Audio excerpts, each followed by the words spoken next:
Un ángel del Señor habló a Felipe.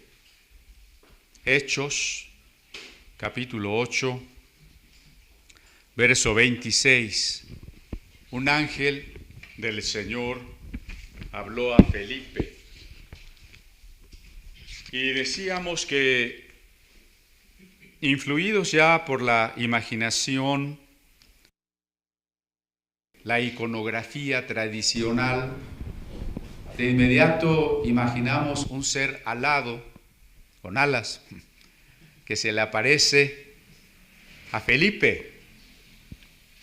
Puede ser, pero no tenemos manera de afirmar que era un ser con alas. Es mensajero, la palabra griega angelos significa mensajero. Podría ser un ser sobrehumano, los ángeles espirituales. Los ángeles en el sentido en que la Biblia muchas veces se refiere, como por ejemplo un salmo que dice, el que hace a los ángeles espíritus y a las llamas de fuego sus ministros. Ahí estamos pensando en ángeles como seres, como entes espirituales, creados por Dios, mayores que los humanos, porque dice el Salmo 8, hablando de Jesús encarnado y por supuesto de cualquier humano con quien Jesús comparte esa condición, le has hecho poco menor que los ángeles, ¿no? Los ángeles son criaturas en un aspecto superiores al ser humano. En otro tal vez no, porque no sabemos que Cristo haya muerto por los ángeles. Ahí nosotros somos más privilegiados. Bueno, pero no es una clase de angeliología. Lo que estoy diciendo es que no sabemos si es un ángel de esos o un ser humano que fue con Felipe y le dio un mensaje, ¿no? Eso es importante corroborar, porque ciertamente el libro de los Hechos sí nos habla de muchos aspectos milagrosos, pero hay también que entenderlos en su contexto, porque a veces, como leemos un capítulo o dos en 5 minutos, pareciera que los milagros de Dios son cosa de todos los días. La verdad, los milagros son hechos extraordinarios en los que Dios se revela, y aunque no suceden todos los días, hay muchas bendiciones de Dios que en un sentido pues van mucho más allá de nuestras capacidades, como por ejemplo estar vivos. Estar vivos no es una cosa que se debe a nosotros. Allí estamos hablando de una bendición de Dios.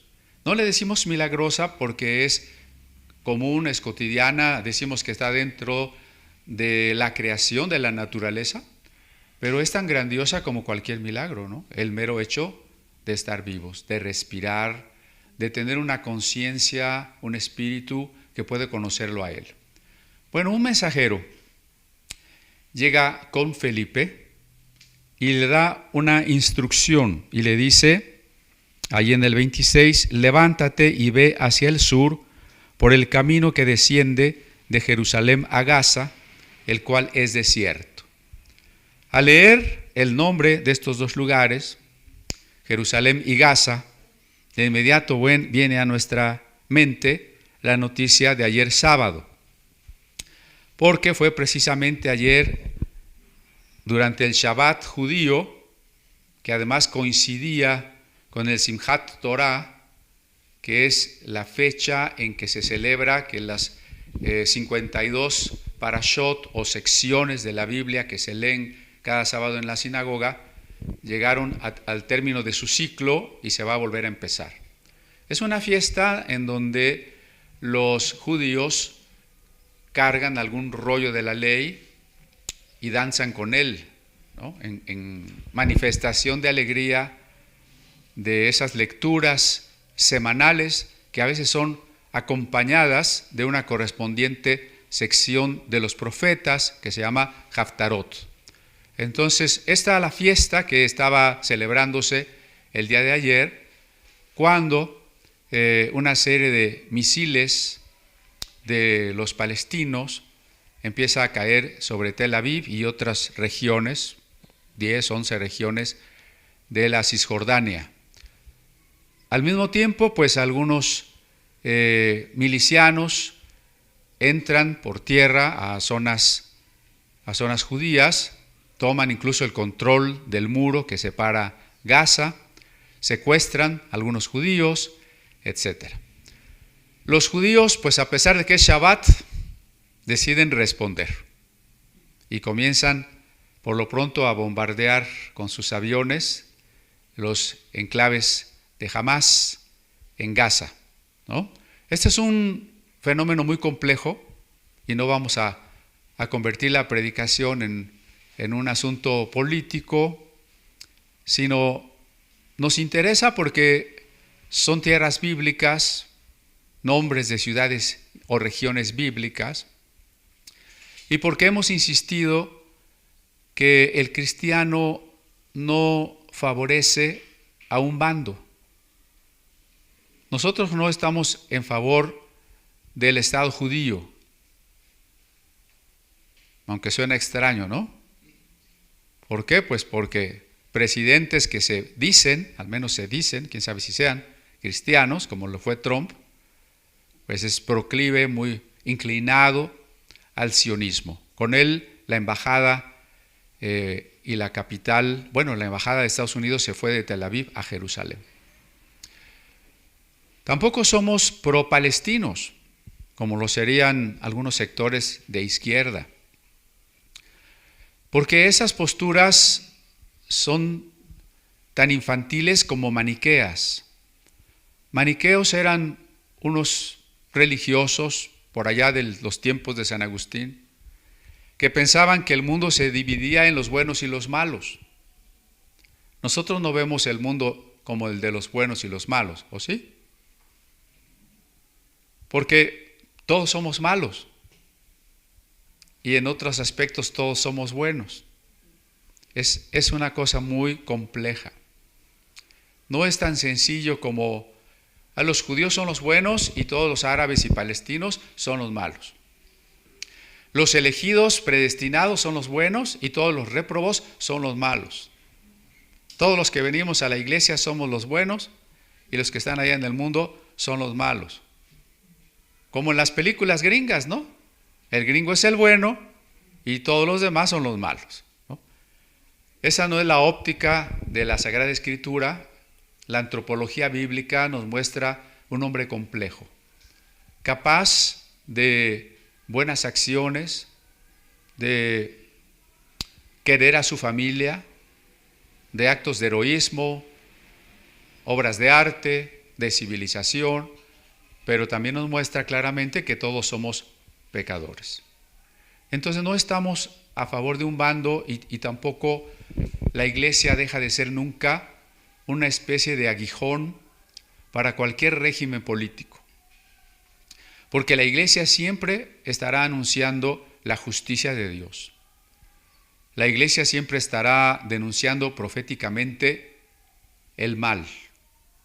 Venga del gobernante del color que sea. La gente quiere encuadrarnos, por ejemplo, sobre todo en la derecha. Si son evangélicos, ya ni siquiera dicen de derecha, son de ultraderecha. Ni siquiera llegamos a la derecha, ni tampoco somos de izquierda. Nuestra predicación es el reino de Dios. Y en cualquier régimen, desde los regímenes feudales hasta el de Hitler, los cristianos tenemos que ser cristianos, bajo cualquier régimen, ¿o no? Y para cualquiera de esas formas de gobierno, la iglesia siempre será un aguijón, porque pues nadie va a estar cómodo, ningún gobierno va a estar cómodo con un grupo que le está diciendo lo que debe de hacerse y lo que no debe de hacerse, con un grupo que está viviendo diferente a los demás, un grupo que no diviniza ni al Estado, ni al gobernante, ni a las leyes, ni a las modas. Los primeros cristianos fueron perseguidos por el Estado, por razones de Estado, por no divinizar al gobernador, ¿no? En fin, pero este asunto complejo hay que entenderlo un poquito, ¿Por qué los palestinos? Bueno, los palestinos están situados en dos territorios, básicamente. La Franja de Gaza, que es un territorio así alargado, pegado al mar, y la Cisjordania. En la Franja de Gaza gobierna un grupo islamista, yihadista, yihad quiere decir la guerra santa, según el Islam, que es Hamás, que decide que la vía violenta, la vía armada, es la forma de recuperar los territorios y detener las ocupaciones israelíes de los asentamientos palestinos. Y del lado de Cisjordania, para nosotros más fácil ubicarlo como Judea y Samaria, está el grupo de la Organización para la Liberación de Palestina, la OLP. La OLP ya no hace una lucha armada, tenía unas relaciones diplomáticas con Israel. Entonces, bueno, Hamás tiene sus razones, ¿no? Porque, miren, primero,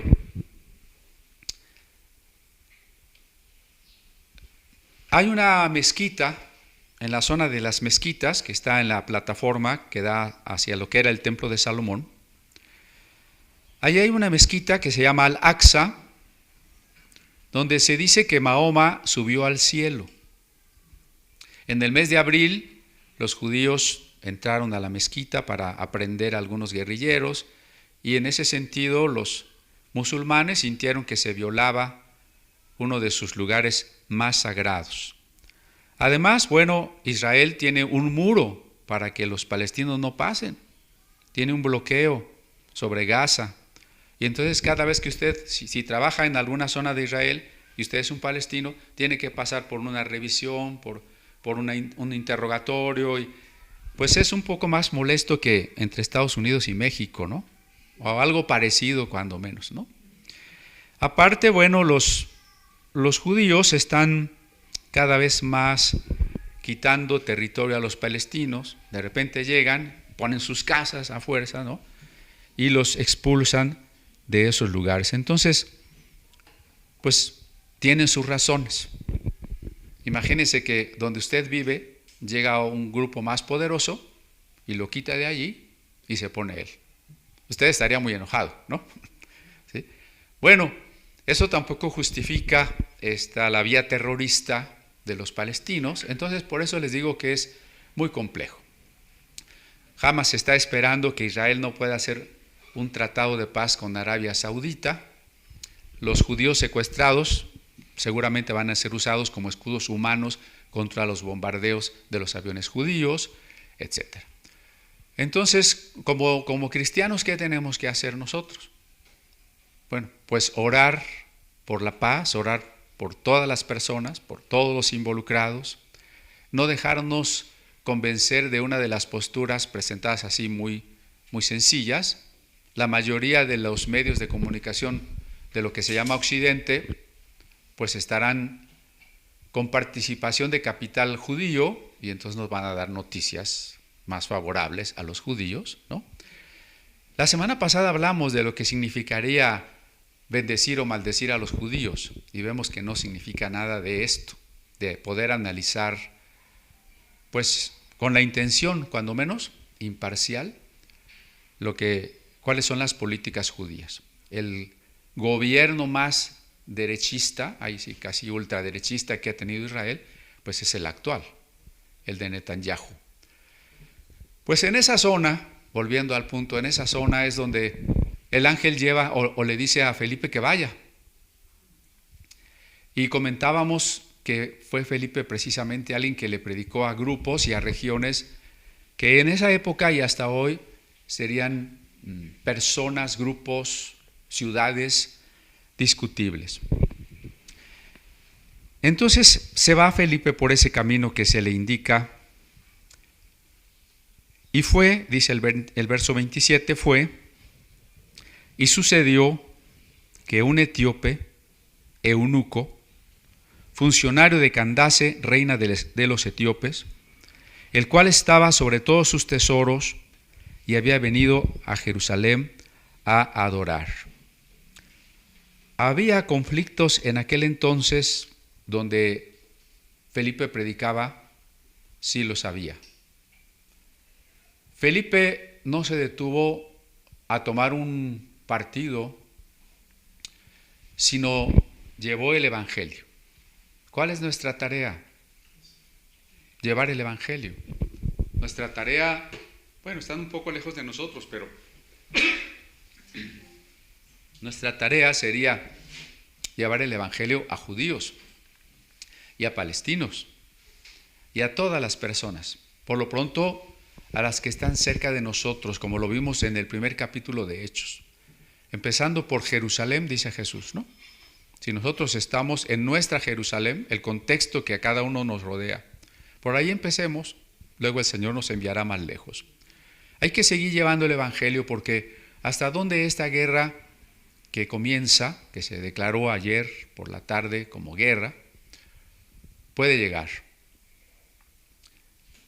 Pues no sabemos, porque a lo mejor Estados Unidos se involucra más, de hecho se está involucrando más. Rusia apoyará a Palestina, cuando menos Hezbollah del sur del Líbano puede hacerlo, Siria, y ¿cuántos, no? Puede ser un conflicto largo. La guerra parecida de este mismo aspecto en el 2014 duró bastante tiempo. ¿Cuántos países, cuánto tiempo? Ustedes van a empezar a ver noticias y predicaciones cristianas donde digan que ya se acerca la gran tribulación, que esto es una señal de que ahora sí ya viene Cristo, ¿no? Yo no digo eso, no es lo que yo estoy diciendo, ¿eh? Van a decir, hermano, pues entonces usted está un poco atrasado. ¿En qué se basan los que ven en algún evento como estos una señal de que Cristo ya viene? Porque dicen, bueno, si cuando ya sea la gran tribulación, se va a reconstruir el templo de Jerusalén, que podríamos llamar el tercer templo. ¿Por qué no se ha construido ahorita el templo de Jerusalén? Porque ahí están las mezquitas, como la que acabo de mencionar. Hay 3 mezquitas allí. Y imagínense que si por, entre otras razones, por entrar a buscar a unos terroristas a la mezquita, pasa todo esto, porque este bombardeo tiene meses de preparación, ¿eh? No es nada improvisado. Si pasa eso, ¿qué pasaría si destruyeran las mezquitas para poner el templo? Bueno, es decir, la tercera guerra mundial, ¿no? Entonces, en esta idea de los hermanos dicen, bueno, si por alguna razón ya va a empezar una guerra en la que se podrían destruir las mezquitas, porque parte de la demanda de los palestinos es que Jerusalén Oriental vuelva a ser capital palestina y que se tenga el control de los lugares santos.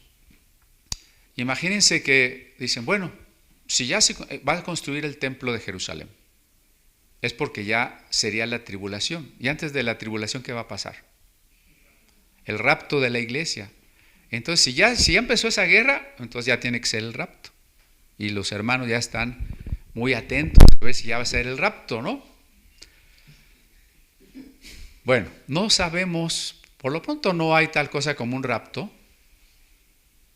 Y si alguien nos está viendo y oye por primera vez esto, va a decir, caray, ¿cómo que no hay un rapto? ¿Cristo va a venir por su iglesia? Sí, estamos de acuerdo que Cristo va a venir por su iglesia. En eso no hay duda. Solamente que cuando Cristo venga por su iglesia, va a ser cuando Él ya venga definitivamente. O sea, no hay 2 eventos, un rapto y una segunda venida, ¿no? Solamente hay un solo evento. Cristo regresa, nos resucita y juzga al mundo. Esa es la diferencia. Pero ¿cuándo va a pasar eso? ¿Va a pasar muy pronto porque comenzó esta guerra? No lo sabemos. Cristo dijo que va a venir a la hora que no sabemos. ¿Se puede tardar Cristo? Se puede tardar. ¿Va a venir la gran tribulación? Ya estamos en la gran tribulación. Qué bueno que contestaron eso, porque por supuesto la iglesia siempre ha vivido esa gran tribulación. Entonces no tenemos que ser alarmistas en este sentido escatológico.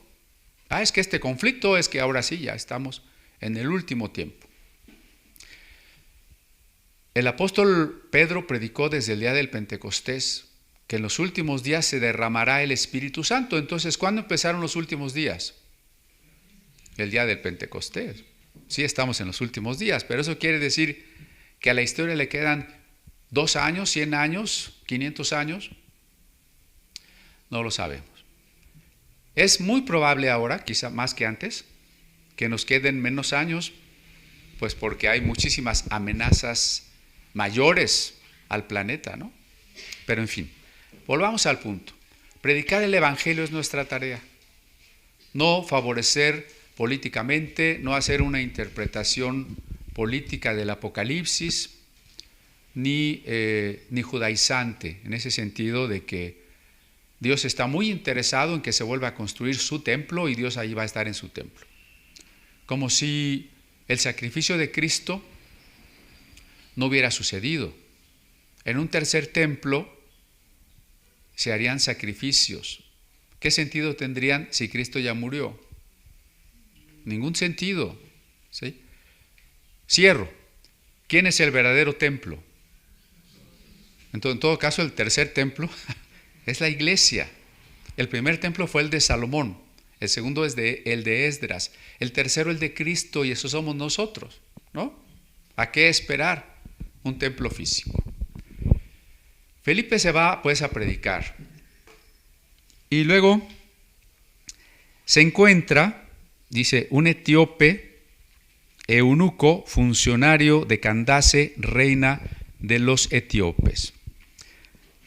Bueno, a riesgo de repetir algunas cosas que ustedes ya saben, pero estoy pensando en quizá algunos jóvenes o hermanos que apenas se acercan a la Biblia. ¿Qué son estos términos? ¿Qué es eso de eunuco? Una de las probables raíces significaría algo así como un buen administrador. Y se le llegó a llamar así a toda persona de confianza de los reyes, de confianza tal así como del que está tan cerca como que lo ayuda a tender la cama y a vestirse, ¿no? También los eunucos fueron los cuidadores del harem de los reyes, o sea, cuidaban al grupo de esposas de un rey. Pero si pones a un hombre a cuidar a las esposas, quién sabe qué pueda pasar. Entonces, lo que hacían era castrar al hombre, cortarle los testículos, o emascularlo, que era cortar también del miembro masculino. Y entonces los eunucos, en la mayor parte de las ocasiones, cuando nos referimos a ellos, es esto: los cuidadores del harem. Jesús dice que algunos son eunucos porque así nacieron, otros son eunucos porque los hombres los hicieron, y otros se hicieron eunucos por el reino de los cielos, ¿no? O sea, cuando renuncias a algo por servir a Dios. Pero digo, el término eunuco se extendió a veces a cualquier administrador de confianza en una corte. No se refiere a una persona homosexual, porque en la interpretación liberal de ideología de género, cada vez que la Biblia menciona a un eunuco, se quiere interpretar el pasaje como una defensa de la sodomía, ¿no? No es el caso. Y bueno, sí, explico la palabra porque en el trabajo alguna vez por alguna cosa mencioné la palabra eunuco y alguien me entendió el nenuco, ¿no? Mejor lo explicamos, ¿ok? Ese es un eunuco. Bueno, este eunuco era un tesorero, un hombre con mucho poder, mucha riqueza, porque el reino de Etiopía en aquellos entonces abarcaba también el territorio del actual Sudán y probablemente del Yemen. Es muy probable que la reina de Saba procediera del Yemen. Entonces, bueno, era un territorio mucho más vasto. Este era servidor de Candace. Candace no es un nombre propio, es un título. Así como decimos Faraón, que es un título, o César, que es un título de muchos gobernantes, Candace es el título que se daba a la reina madre de Etiopía, o Cush. En la Biblia el nombre que encontramos también es Cush. Tenía la misma dignidad esta reina madre que el dios Apedemac, que era el dios león. Con eso se daba a entender que era también una mujer guerrera. Así que esta mujer, que probablemente se llamaba Naguidemac, la reina de Etiopía, que corresponde a las fechas de la historia de Felipe, era una Candace, o sea, tenía ese título, pero su nombre propio probablemente era Naguidemac. Bueno, pues este hombre viajaba en su carro. Estaba sobre todos los tesoros y había venido a Jerusalén para adorar.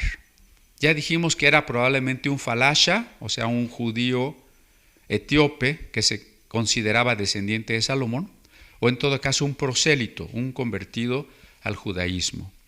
¿Por qué había venido a Jerusalén? Dice para adorar, pero porque en el judaísmo este asunto del templo es muy importante. Para el judaísmo posterior a la redacción del Deuteronomio, estoy hablando del año 622 a.C., ¿sí se ubican en su línea del tiempo? Del año 622 en adelante, la teología judía cambió, entre otros puntos, en pensar que ya no se permitirían otros templos ni otros altares donde se hicieran sacrificios, ya no como Abraham, que sacrificó aquí o allá, y los patriarcas, o los padres de Samsón, en fin, sino solo el templo de Jerusalén. Que en tiempos de los patriarcas, incluso de los jueces, ni siquiera era una ciudad judía, ¿no? Ahora se decía que solo en el templo de Jerusalén se podía adorar. Y esa es la misma doctrina hasta hoy. Los judíos no tienen otro templo en el mundo. No tienen templo. ¿Por qué? Porque el único posible templo, desde esa nueva perspectiva judía, tendría que estar allí en Jerusalén, donde estamos platicando que están las mezquitas. Y esa es parte de todo el gran conflicto. Pero entonces se desarrollaron las peregrinaciones. Si el único lugar donde adoramos, donde Dios vive, está en Jerusalén, hay que ir a Jerusalén. Si vemos que es como una manera muy común en los humanos de pensar. ¿En dónde está la Virgen de Guadalupe? Pues en la Basílica, pues entonces hay que ir a la Basílica. ¿En dónde está la Virgen de San Juan de los Lagos? Pues en San Juan de los Lagos. Entonces hay que ir a la casa del Dios, ¿no? Porque pues allí nos va a escuchar mejor. Esa es la idea. Y entonces el judío se sentía o estaba obligado a peregrinar cuando menos 3 veces al año a Jerusalén. Las grandes fiestas, ¿no? Pascua, Pentecostés y tabernáculos. ¿A qué fiesta fue el eunuco? No sabemos, porque aquí no nos da más datos.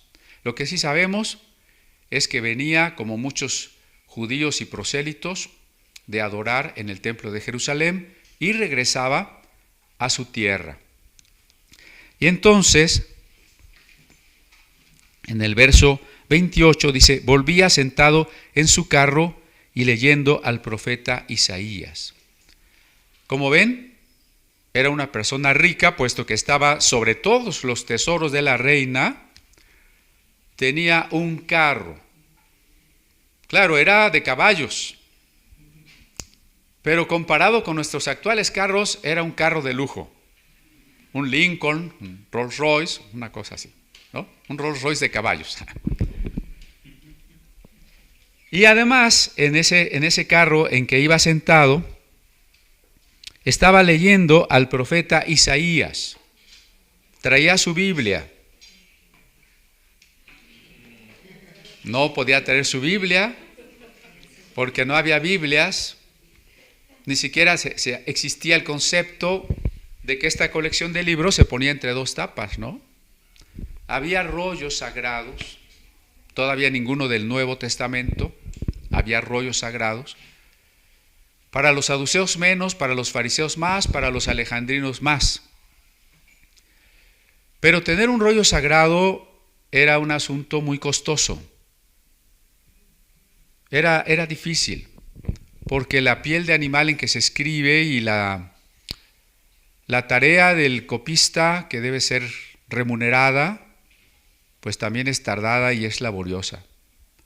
Así que este hombre, como hombre rico, puede darse el lujo de llevar consigo un rollo. Los rollos estaban en las sinagogas y las personas iban a escuchar la lectura de la palabra de Dios a la sinagoga. Pero él además tiene un rollo privado, un gran privilegio, ¿no? Y entonces, mientras él va en el camino, es probable que llevara un cochero o algo así, ¿no? Un tesorero que viaja así solito, pues está muy difícil, ¿no? A lo mejor lleva sus guardaespaldas, o sea, imagíneselo, como usted quiera. Pero tiene ese lujo de llevar un rollo del profeta Isaías.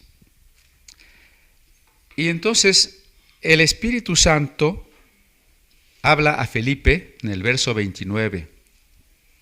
El Espíritu dijo: acércate y júntate a ese carro. Y yo les cerraba la plática anterior diciendo que el Espíritu nos habla, ¿sí? Debemos estar atentos. Ojalá pudiésemos ser unos cristianos, una iglesia equilibrada. ¿A qué me refiero con equilibrada? A que no solo estudiamos la Biblia, pero pensando que Dios ya no habla hoy más que en lo que está escrito. Ese es un extremo. El otro extremo, no, pues Dios me habla, yo ya ni leo la Biblia porque a mí Dios ya me habla directamente. Ese es el otro extremo, ¿no? Nosotros sabemos que hay que meditar la Biblia todos los días y que la Biblia es la regla, la norma de la revelación. Pero también sabemos que la Biblia se vivifica por el Espíritu Santo en nosotros cada día y que ese Espíritu Santo que vive en nosotros y ese Espíritu Santo que nos ha bautizado también nos dirige constantemente. Les contaba entonces, al final de esa plática, cómo por allá en 1974, y precisamente tras recibir el Espíritu Santo, el bautismo del Espíritu Santo, yo sentí muchas ocasiones en que Dios nos podía decir qué hacer, dónde ir, dónde no ir. Algunos momentos han sido también clave, ¿no? Trascendentes, cuando Dios nos dice, haz esto, haz aquello, y vemos después el fruto. No significa que Dios nos tiene que hablar para cualquier cosa, ¿eh? Voy a abrir la puerta y digo, ¿qué me dice el Espíritu? ¿Que labra o que no labra? ¿Que vaya a trabajar o que no vaya a trabajar? ¿Que me levante o que no me levante? ¿Que me bañe o que no me bañe? ¿No? O sea, no, el Espíritu no trabaja así con nosotros. Nosotros tenemos que caminar por la iniciativa nuestra que nos da la sabiduría que encontramos en la Biblia. Proverbios dice, no seas flojo. Entonces el Espíritu no me va a decir, hoy quédate a flojear, ¿verdad? La sabiduría que encontramos en la Biblia nos da la primera pauta de lo que ya sabemos que debemos hacer. Ya sabemos que debemos ser buenos padres, padres amorosos, hijos obedientes, esposas sujetas, esposos amorosos. ¿Ya lo sabemos? ¿O tiene que venir Dios a decirnos? Hay cosas que ya sabemos, ¿no? Y que estamos caminando en eso que ya sabemos que debemos hacer. Lo que podríamos llamar una ética cristiana. Muy reflejada en pasajes como Romanos 12. Si tu enemigo tiene hambre, dale de comer. Sujétate a tus autoridades. En fin, ahí Romanos nos da muchos consejos. O Tesalonicenses y demás. Pero también esta decisión cotidiana de hacer las cosas la tomamos en comunión con el Espíritu Santo. Por ejemplo, ¿por la mañana la esposa ya sabe que debe hacer el desayuno? ¿O qué les parece una esposa que diga, bueno, hoy vas a desayunar o no vas a desayunar? ¿No? Ya tiene que hacer el desayuno, ¿verdad? Entonces ya hay cosas que sabemos qué hacer. Pero podemos entrar en un diálogo. ¿Hoy quieres tus huevos con tocino o con jamón? Ya hasta me dio hambre. ¿No? Entonces el Espíritu Santo, que tiene esa relación con nosotros, pues tenemos ese diálogo con Él, ¿no? Pero sobre todo, al estilo de lo que este pasaje cuenta, habrá momentos en que el Espíritu nos diga esto no, o haz esto que tú no habías pensado hacer. Lo veremos más adelante cuando Pablo quiere ir a predicar a unas regiones del continente asiático. Dice, mas el Espíritu no se lo permitió. ¿Predicar es bueno? ¿Es un mandato de Dios? Hasta ahí Pablo va bien. Sin embargo, el lugar o las personas no son las que Dios quiere. La tarea que Dios quiere es correcta, pero las personas que Dios quiere en ese momento al menos no son. Y entonces el Espíritu lo detiene. O positivamente hablando, como en este caso, el Espíritu da una instrucción. Porque Felipe puede ir por el desierto. Por el desierto pasa muy poca gente. Por allá ve un carro o un séquito quizás. Y pues tal vez él simplemente lo deje pasar. Él va por donde Dios lo lleva y... O tal vez puede pensar, bueno, si me acerco, pueden pensar que soy un asaltante y mejor no me acerco.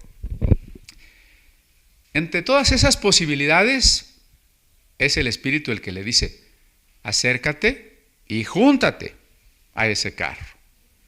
Y entonces Felipe se acerca y busca una manera de establecer el diálogo, la cercanía,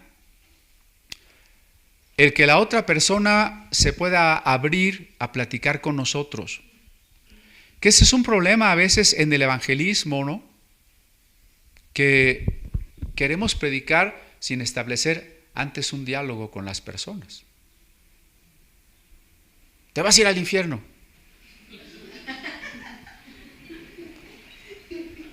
No nos van a hacer caso de esa manera, ¿no? Ni condenando a la gente. Hay personas que pueden venir con acciones o ideas contrarias a lo que sabemos que dice la palabra de Dios. Pero no vamos a empezar por condenarlas. Tenemos que empezar por entablar, en la medida de lo posible, no quiero decir amistad, la amistad es algo más profundo. ¿Cómo podríamos decir? Una convivencia, una cercanía, ¿verdad? Porque me comentaba un pastor amigo que están saliendo a evangelizar, pero que todos los que salen con él pues son de ese tipo, ¿no? De que le dan a la gente un montón de versículos y le dicen que se va a ir al infierno. Y él pregunta, ¿cómo hacemos para que lo primero que sea es que la gente esté dispuesta a escucharnos y nos escuche acerca del amor de Dios? Entonces Felipe se acerca con una pregunta. Una buena estrategia puede ser una pregunta, ¿no? ¿Se acuerdan Jesús y la samaritana? Ahí no fue una pregunta, fue una petición. Dame de beber. ¿Sí? Pero se establece un nexo. La pregunta que hace Felipe es, bueno, Felipe le oye que está leyendo al profeta Isaías y dijo, ¿entiendes lo que lees? Es muy probable que el etíope, el eunuco, está leyendo una traducción de la Septuaginta. Porque Felipe es griego, porque el eunuco es un judío etiópico que no está en Palestina. Entonces, ¿cuál es la lengua que utilizarían ambos? Pues el griego. Felipe le escucha y le pregunta, ¿entiendes lo que lees? Esta pregunta es muy importante. De hecho, alguna ocasión la planteé como inicio de un curso de hermenéutica. Porque un día me encontré con un hermano de años de cristiano que discipula a otros en el cristianismo y me decía, es que en la Biblia no hay nada que interpretar. Digo, ¿cómo no hay nada que interpretar? No, la Biblia dice lo que dice, no hay nada que interpretar. Eso pues es un malentendido en varios sentidos. Primero en el sentido de la palabra interpretar. Interpretar no quiere decir entender lo que yo quiera. Interpretar en primer término significa entender, precisamente entender. Y si yo voy a leer, ¿qué necesito? Entender.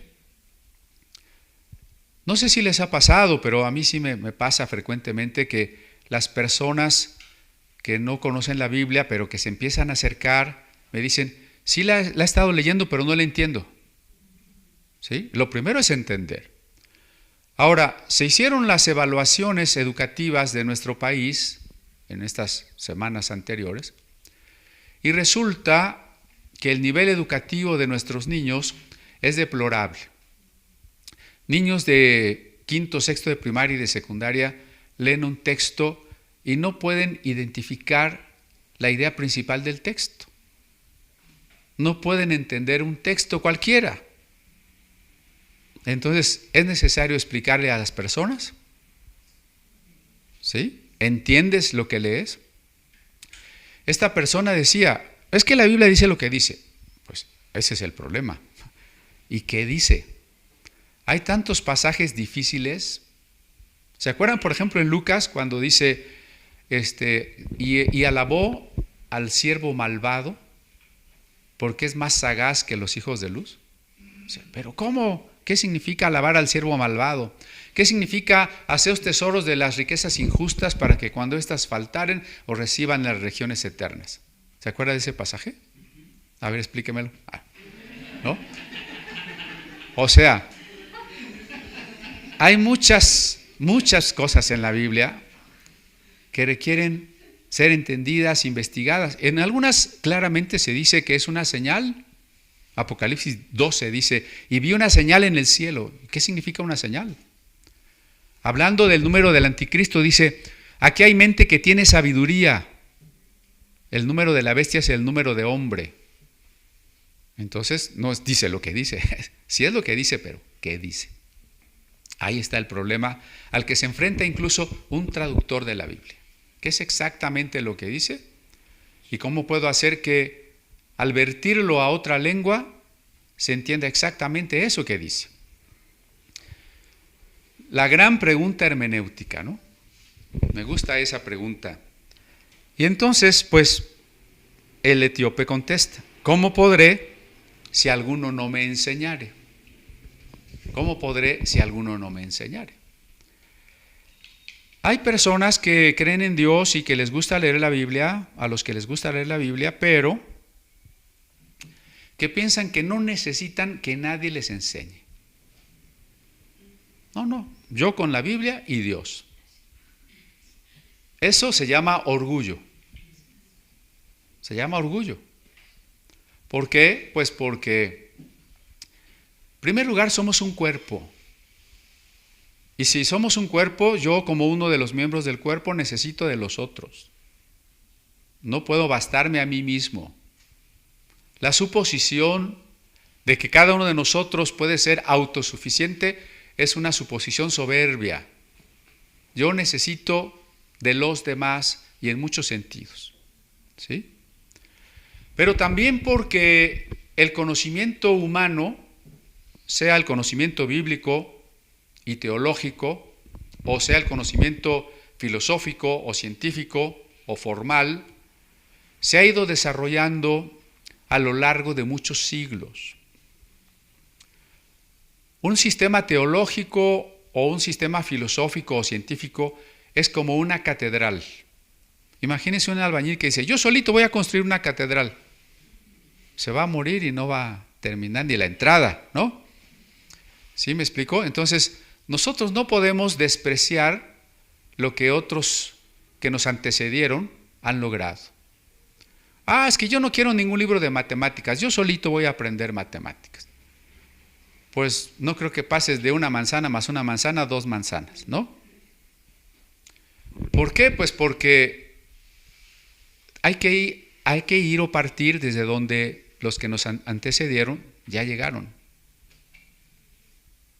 Usted va a volver a investigar todo el hebreo, todo el griego, todo el arameo, todas la historia bíblica, arqueológica y demás. No, necesitamos la Biblia, por supuesto, ese es el centro de todo, pero necesitamos las herramientas, los libros, los maestros, el estudio. No lo menospreciemos. Ya sabemos que la Biblia es un gran tesoro. Digamos que el rollo que este etíope lleva en sus manos es el mayor de los tesoros sobre los que él está puesto. Seguramente allá en los cofres de la reina de Etiopía hay cetros, coronas, collares, zarcillos y demás. Pero ¿cuál es el mayor tesoro?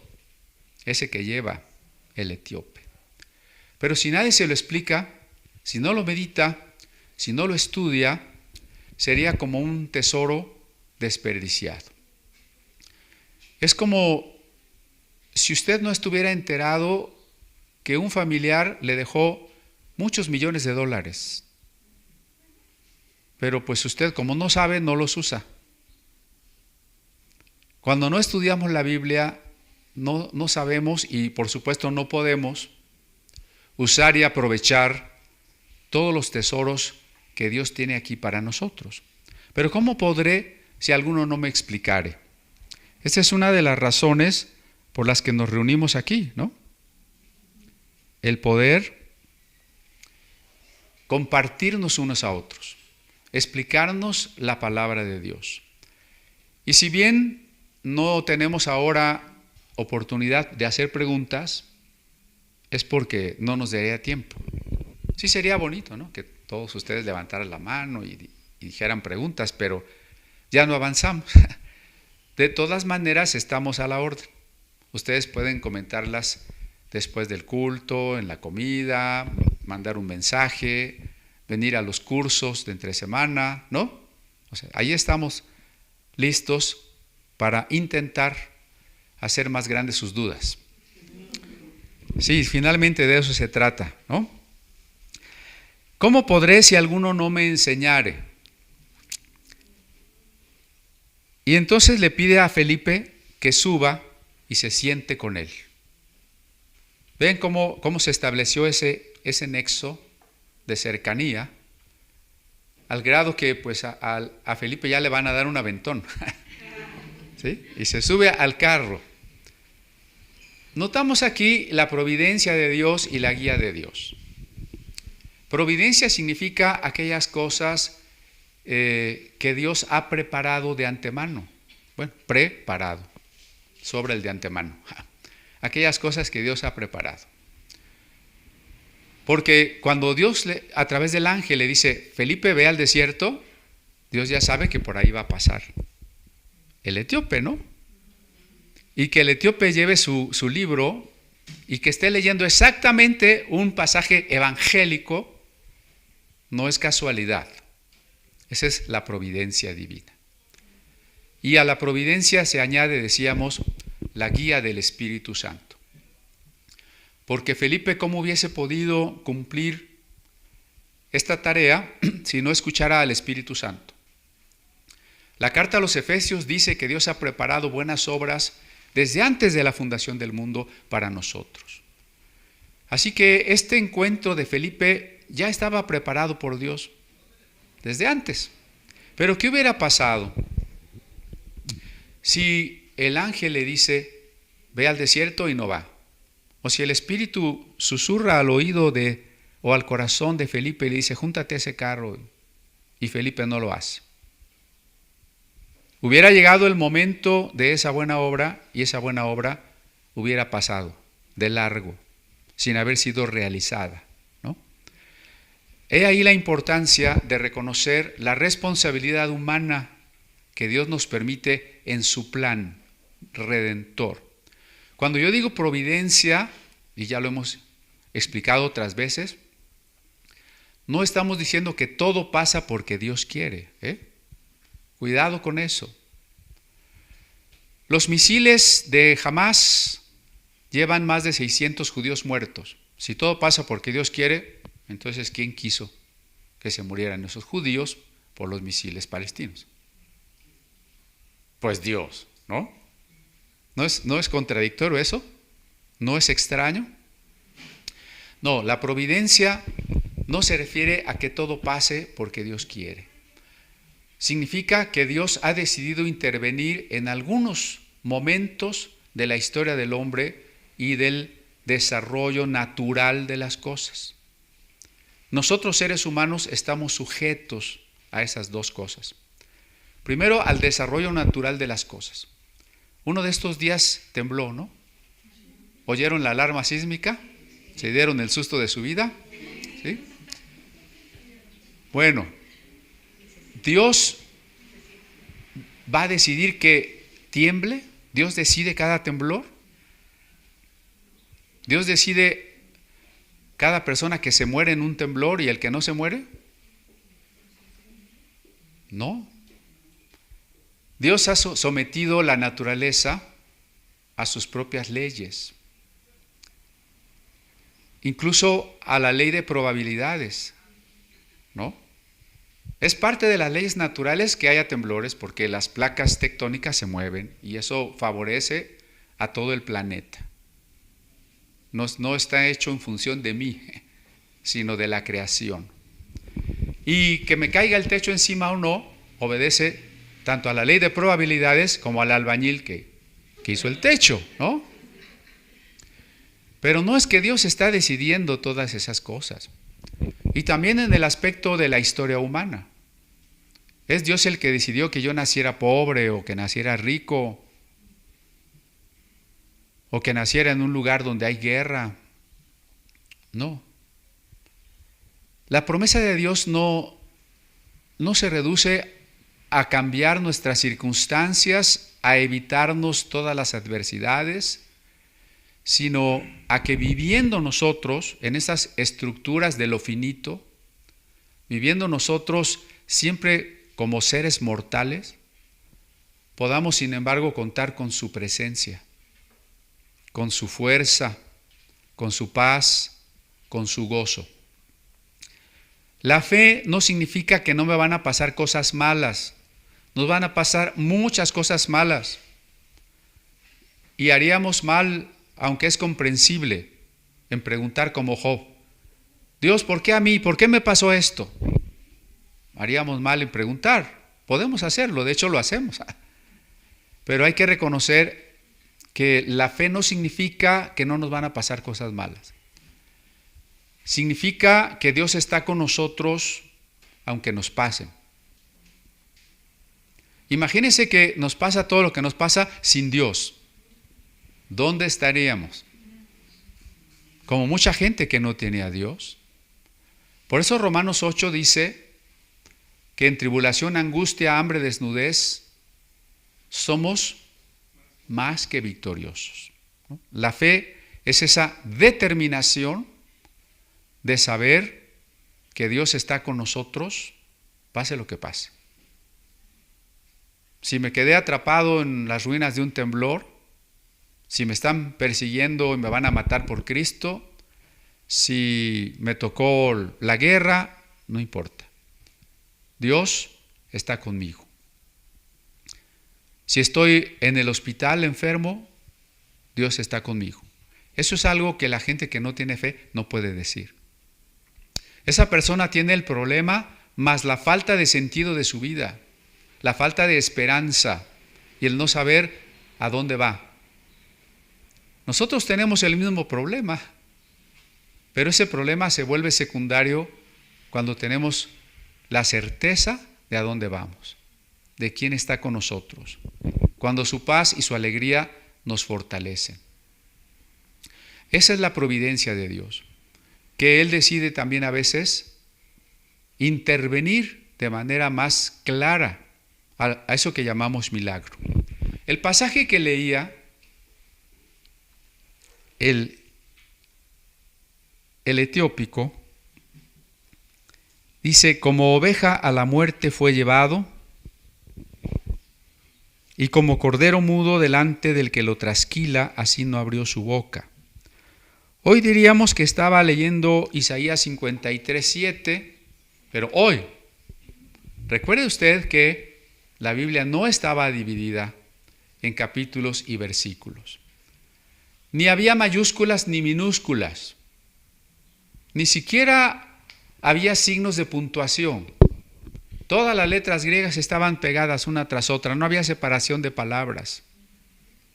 Bueno, las palabras son las palabras, pero al escribirlas no se separaban. Incluso una palabra se podría partir de renglón donde hoy no la partiríamos de renglón. Como los albañiles que ponen cepí y abajo tan casas, ¿no? Entonces era mucho más difícil de leer. Así estaba leyendo. Pero además no solo es difícil así por estas cuestiones de la caligrafía, sino el significado. ¿De quién se dice esto? ¿De quién se dice? El profeta está hablando de que ¿quién fue llevado como una oveja, como un borrego, a la muerte? ¿Quién como un cordero al que van a matar no protesta, no abre la boca? ¿De quién se dice? Bueno, hoy los judíos que no creen en Jesús tratan de darle la vuelta a este pasaje. Porque si aceptaran que se refiere a un hombre, el siervo sufriente de Jehová, el siervo sufriente de Yahvé, tendrían que aceptar que el Mesías tenía que ser rechazado y tenía que ser muerto, porque todo ese capítulo lo dice claramente. Y si ellos aceptan eso, tendrían que hacerse cristianos. Y como no quieren hacerse cristianos, entonces dicen, no, es que aquí está hablando del pueblo de Israel, el que fue llevado como una oveja y sacrificado, ha sido el pueblo de Israel que ha sufrido mucho. Eso no es posible, porque aquí dice claramente que Él llevó los pecados del pueblo y que el pueblo lo rechazó y el pueblo se descarrió, entonces no es el pueblo. Otra de las interpretaciones es que Isaías lo estaba diciendo de sí mismo. Pero Isaías no llevó los pecados del pueblo. ¿O sí? Este pasaje es de los más claros pasajes que anuncian a Jesús. Usted puede imaginarse a Jesús en sus 40 días de oración y ayuno en el desierto. ¿Qué estaba haciendo en el desierto, además de no comer? Estaba buscando la voluntad de su Padre. Vamos, Jesús diría, entiendo que soy el Mesías. Entiendo que ha llegado el tiempo de iniciar mi tarea, pero ¿en qué consiste mi tarea? ¿Cuál es mi tarea? Y lo que la mayoría de todos sus contemporáneos esperaba de la tarea mesiánica es que fuera un emperador que dominara a todas las naciones con Israel a la cabeza. Ya lo sabemos, ¿no? Por la fuerza. Por eso un emperador, de imperator, lo que está por la fuerza. Y entonces cuando Jesús en sus sábados que escuchaba o llegó a escuchar este pasaje, seguramente lo guardó en su mente y el Espíritu lo traía a la memoria. Y Jesús pensaba, si aquí se habla del enviado, ¿cómo se relaciona eso con ser un Mesías triunfante, victorioso, aceptado por todos. Y es allí donde el diablo le tentaba, ¿eh? Claro, claro, tú tienes que ser ese Mesías que derrumbe a los romanos. Pero el Espíritu le decía, tú tienes que ser este Mesías sufriente. Y ahí está Jesús durante esos 40 días debatiéndose qué tipo de Mesías debo ser. Este tipo de Mesías no es atractivo ni para Jesús, ¿eh? Usted escogería, bueno, sí, yo, de que yo sea famoso y gobierne a todos, o de que me escupan, me traicionen, me rechacen. ¿Cuál escoges? O sea, ni para Jesús es atractiva esta opción, pero él tiene que identificar cuál es la voluntad del Padre. En su humillación no se le hizo justicia. Jesús no solamente se hizo humano, y eso ya era humillación, sino como humano fue humillado por los humanos. Estaba comentando aquí el hermano Cuauhtémoc que incluso se le condenó y se le ejecutó 2 veces, ¿no?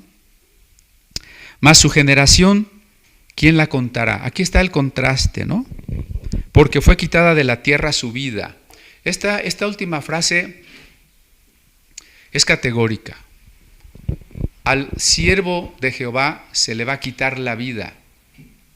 Se parece a la otra concepción de un Mesías triunfante que vivirá y gobernará para siempre. No se parece en nada, es contrario. Ahí está la dificultad de conocer la voluntad de Dios. Se le va a quitar la vida al Mesías, clarísimo. A pesar de que se le va a quitar la vida al Mesías, ¿quién contará su generación? Significa, va a tener tantos hijos, tantos descendientes que nadie los va a poder contar. Y uno se pregunta, ¿cómo? Si Jesús no se casó y no tuvo hijos y lo mataron, ¿de dónde van a salir todos estos incontables descendientes? Pues todos los que hemos recibido el beneficio de su muerte y su resurrección. Un beneficio que es para todo ser humano, pero que se hace eficaz solo para el que quiere recibirlo. Y se queda desperdiciado para aquel que no quiere recibirlo, ¿sí? Bueno, entonces fíjense qué pasaje tan interesante está leyendo este hombre, que él mismo pregunta, ¿de quién se dice esto? ¿Del profeta o de otro? Como que en la plática con las personas vamos a encontrar el hilo de la madeja. ¿Sí saben a qué me refiero? Las personas traen un enredo de pensamientos ahí cuando no conocen a Cristo. Y con lo que nos digan, nosotros podemos encontrar dónde está el hilito para empezar a explicarles, ¿no? Pues esto no lo dice el profeta de sí mismo, lo dice de otro. Y ese otro se llamó Jesús. Y le cuenta el Evangelio. Un Jesús que nació en la ciudad de Belén, descendiente de nuestro padre David, que se crió en Galilea, que llegado el tiempo se bautizó en el bautismo de un profeta llamado Juan, que fue lleno del Espíritu Santo, cumpliendo así la función del siervo, del Mesías, que hizo bienes y sanó a los enfermos, que echó fuera a los demonios, que predicó el reino de Dios, porque él mismo era el Hijo de Dios.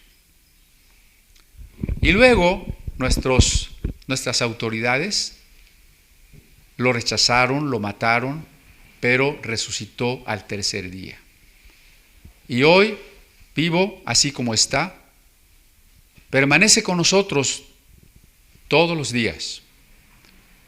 Y nosotros tenemos que tomar ahora una decisión para reconocerlo, para hacernos sus seguidores, sus discípulos, para confesarlo como Señor, es decir, como dueño de nuestra existencia. No basta, decíamos ayer que se casaron nuestros hermanos Reina y José Luis. ¿Sí los ubican? Decíamos a las personas ahí congregadas, no se trata solo de creer en Dios, que mucha gente cree en Dios, o de pedirle que nos ayude cuando tenemos un problema, sino la pregunta es ¿quién es el dueño y quién gobierna la vida? ¿Yo o Jesús? La invitación a ser un discípulo es esa. Es invocar a Jesús como el Señor, que sea Él el que gobierna nuestras vidas. Y luego el Felipe le dijo al etíope, si tú crees en Jesús como el Hijo de Dios, si tú crees en Jesús como ese siervo que ha muerto y resucitado para cumplir la salvación de Dios, necesitas sumergirte como una señal de tu decisión de hacerte un discípulo. Eso le dijo Felipe. Y ustedes van a decir, ¿y cómo sabe que eso le dijo Felipe? Yo tengo el cassette. ¿Sabe por qué? ¿Por qué sabemos que eso le dijo Felipe? Vamos al verso 35. Entonces Felipe, abriendo su boca y comenzando desde esta escritura, le anunció el Evangelio de Jesús. Por eso hice yo este breve repaso del Evangelio de Jesús, lo que tiene que haberle predicado. Y yendo por el camino, llegaron a cierta agua. Eso es lo que tenemos en griego. No sé si nos ayudan en la cabina, si es posible poner el pasaje en griego.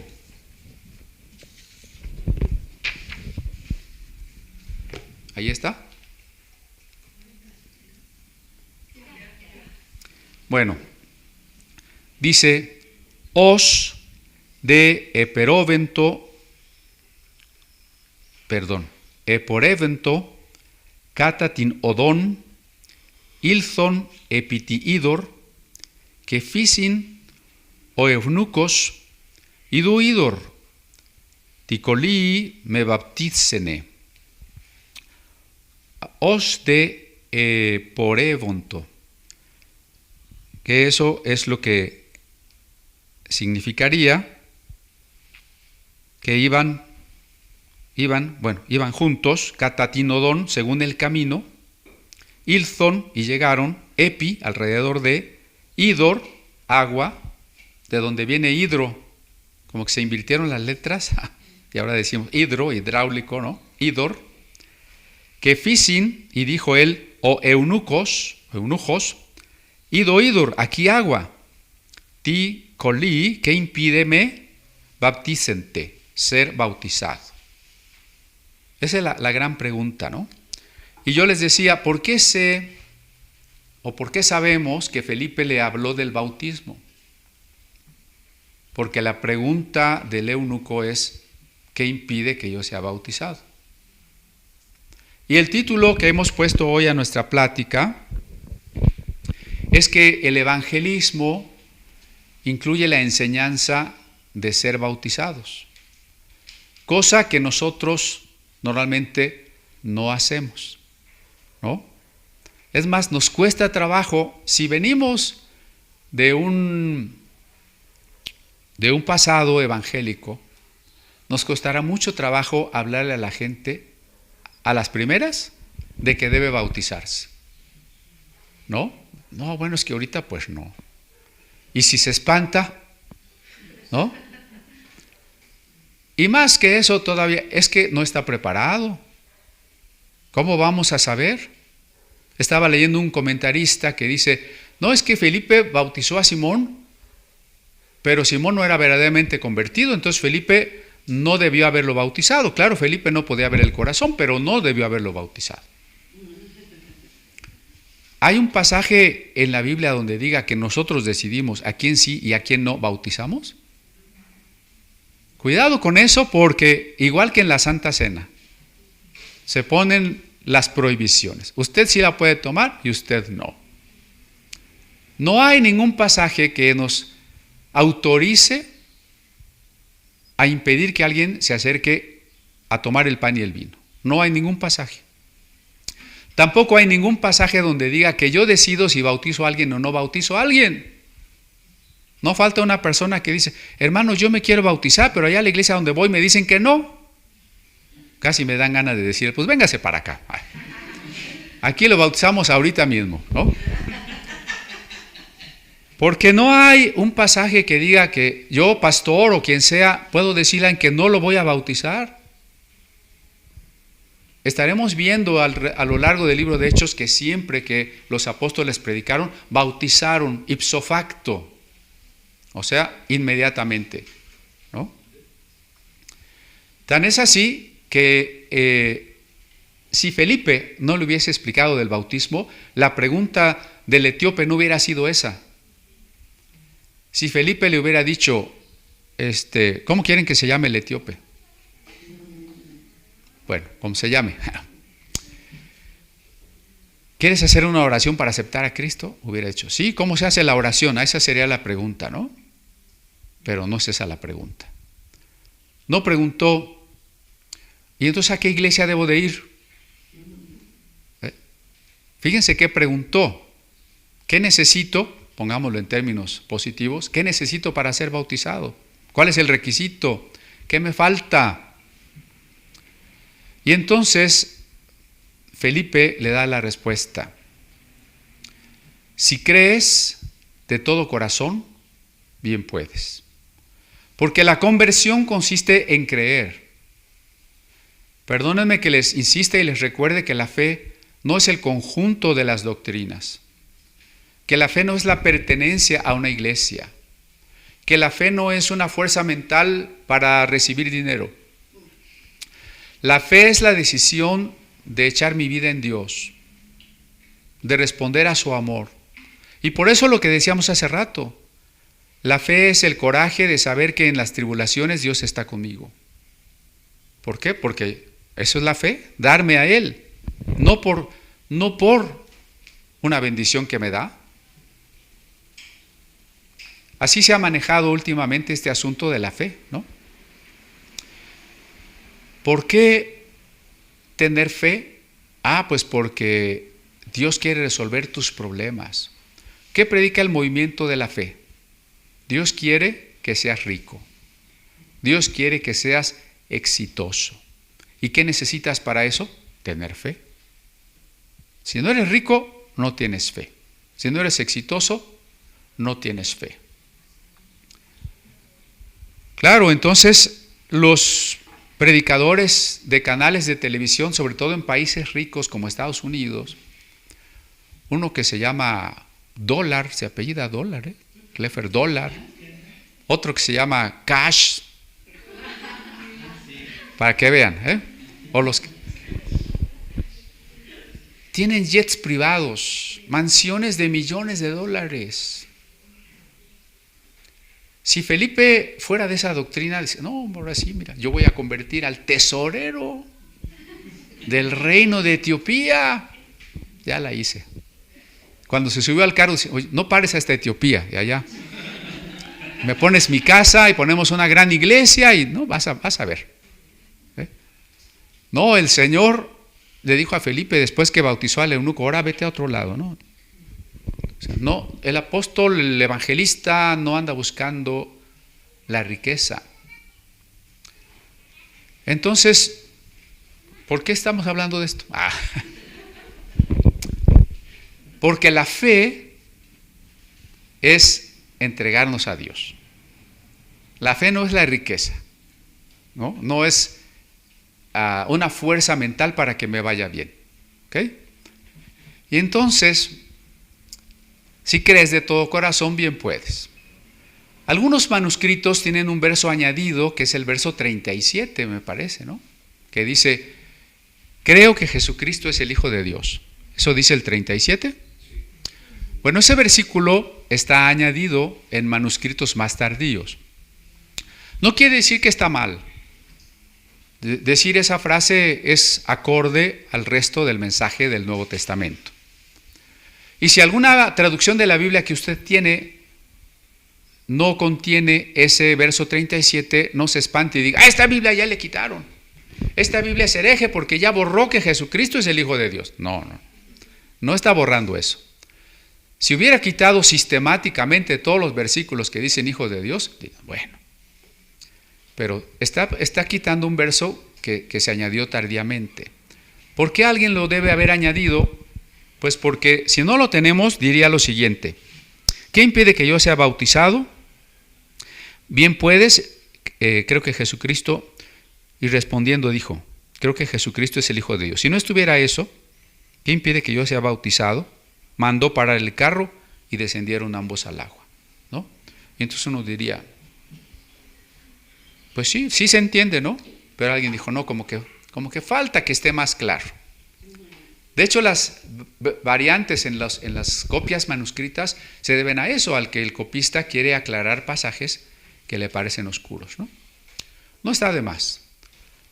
Coincidimos con el añadido que el único requisito para ser bautizado es el curso de 6 meses que usted debe de tomar. No, ¿verdad? El único requisito para ser bautizado es creer. Ese es el único requisito. Y entonces, fíjese qué curioso. En otros ámbitos, como en el ámbito de los franciscanos, cuando los franciscanos llegaron aquí a México, que precisamente el próximo año, en 2024, se van a cumplir 500 años de la llegada de los 12 apóstoles franciscanos, así les llamaron, ¿no? Porque Cortés pidió misioneros para estas nuevas tierras y Roma decidió enviar a 12 franciscanos, con uno de ellos que se llamaba Martín, a ver si me recuerdan el apellido por ahí. Bueno, ya me acordaré. Como para retomar el número de miembros que habían perdido en la Reforma, ¿no? Decían que este Martín franciscano es el que iba a remendar la capa de la iglesia que había rasgado el Martín Lutero. Bueno, el punto es que estos franciscanos llegaban a bautizar directamente a los indígenas. O sea, en estos ámbitos, en este caso católicos, no se espera del creyente, se le bautiza inmediatamente. Ahora pongo creyente entre comillas, ¿no? Porque ni el recién nacido es un creyente y el indígena que no entendía ni qué le estaban diciendo, pues tampoco era un creyente. Pero la idea de los franciscanos es que Cristo venía tan pronto que había que bautizarlos para que pertenecieran a la iglesia. Y que con el dinero, con la plata del Nuevo Mundo se podría financiar una cruzada evangelística en Jerusalén para que se convirtieran los judíos y entonces ya Cristo viniera. De hecho, los franciscanos estaban esperando el retorno de Cristo en menos de 40 años, cuando llegaron aquí, ¿no? Eso es curioso. Pero bueno, ese es un extremo. Bautizar inmediatamente sí, pero sin el requisito de creer.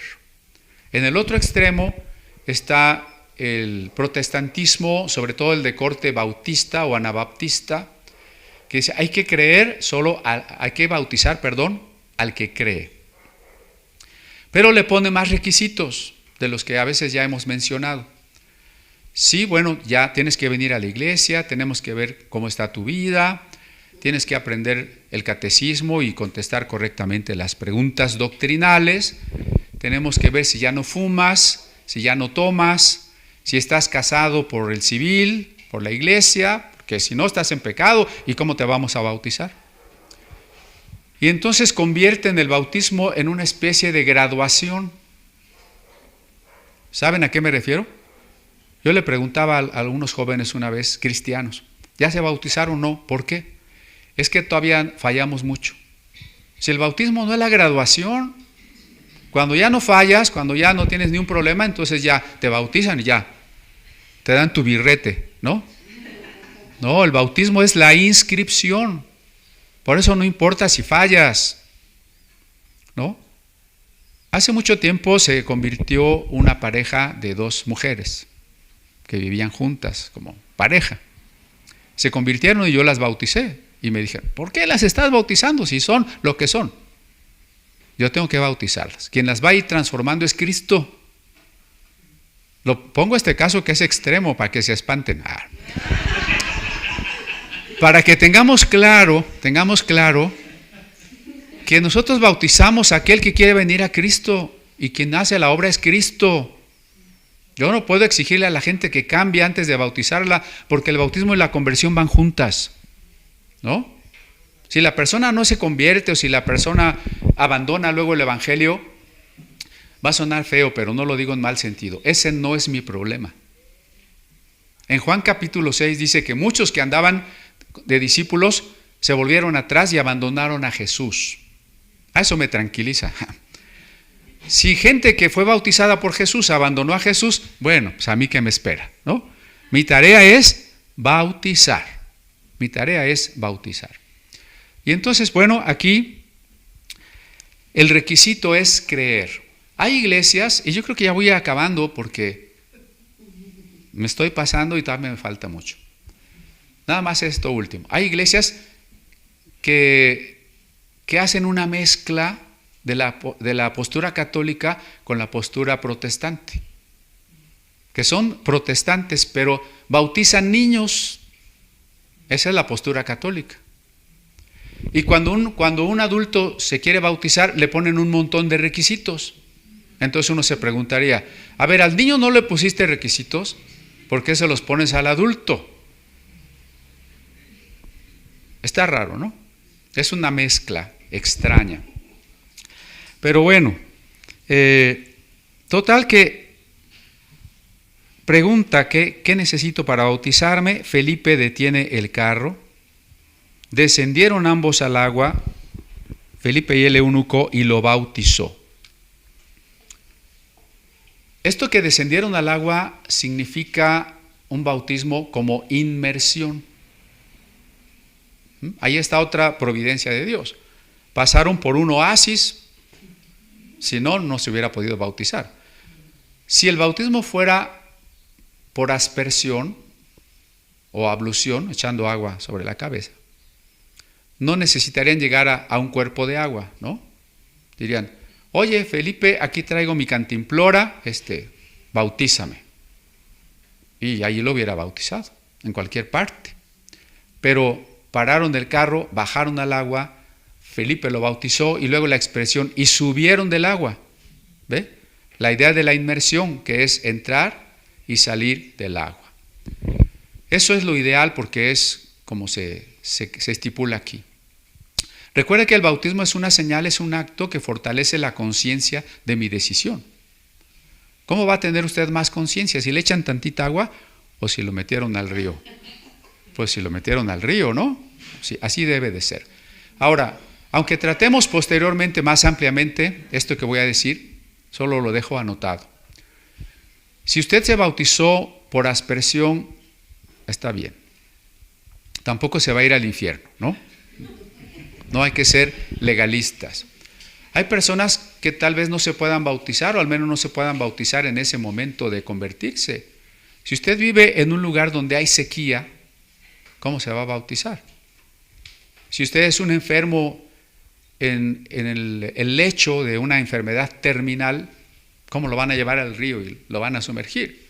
¿No? O sea, entendemos, como en el caso del ladrón en la cruz, Jesús no le dice, bueno, sí me hubiera gustado que estuvieras en mi reino, pero no te bautizaste. A pesar de que no se bautizó, no porque no quiso, sino porque no podía, el Señor le hace la promesa. Hoy estarás conmigo en el paraíso. Entonces, ya lo comentamos uno de los domingos, ¿no? El bautismo, cuando se puede, debe hacerse. De lo contrario, es signo de que en realidad no queremos, ¿no? Pero si no pudimos, por X razón no pudimos, lo importante es la fe en Jesucristo. Y el bautismo es el sello, un sello que viene adosado, tiene que venir junto a la propia conversión para fortalecer la conciencia de estarme convirtiendo. Y la prueba de ello es que la pregunta del eunuco muestra que Felipe no solo le habló de la muerte de Jesús, sino del bautismo, porque eso es lo que él preguntó. y que en ese mismo instante Felipe lo bautizó. No es un caso en el que Felipe lo pudo discipular. Lo normal, lo más frecuente debe ser que a quien usted bautiza, usted discipule. Por eso cuando hacemos alguna salida para bautismos, si se ha fijado, yo no bautizo a nadie. Procuro que los hermanos y las hermanas sean los que bauticen y que también sean los que van a discipular a esas personas a las que bautizaron. El Espíritu se llevó a Felipe a otro lugar. El eunuco siguió su camino, pero obviamente Dios iba con él y llevó el Evangelio, podríamos asegurarlo, a Etiopía. Y Felipe llevó el Evangelio a otras regiones precisamente de la zona que hoy está en conflicto.